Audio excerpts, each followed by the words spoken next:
Compton Reed, a private citizen, has asked the High Court to quash that yes vote by Charandas Prasad on the grounds that it was unconstitutional. Reed's argument is that Prasad was ineligible to be a candidate and participate in the proceedings of the National Assembly because he is a foreign national. The High Court plans to rule on 3 related cases concerning the validity of the passage of the no-confidence motion before the end of January 2019. Whatever the ruling is, it could trigger early elections within a 90-day period. But the Alliance for Change apparently does not foresee elections within that 90-day period.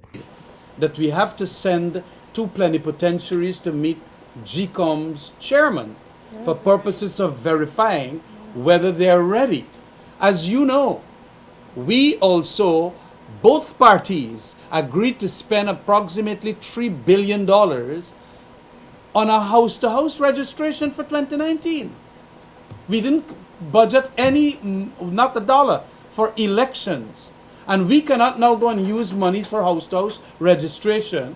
So we will have to have a reconvening of Parliament with the opposition there to pass monies, or if they don't want to come, we're probably going to pass it with our 33. AFC's chairman, Kemad Ramjatan. GCOM's readiness for a house-to-house registration is also another boiling issue. But at this stage, we are of the view that there should be a house-to-house registration as we allocated monies for.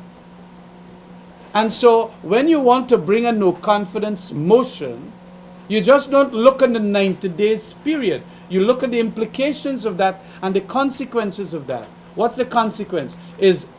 We are not like Canada and the developed Western democracies. When a no-confidence is had, you immediately can go into elections.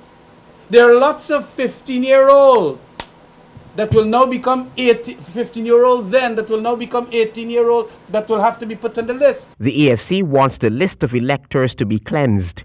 Then we're going to disenfranchise a number of people who have now become 18-year-olds. We are not going to cleanse the list of all the people that have died. So it is important that a lot of this be understood.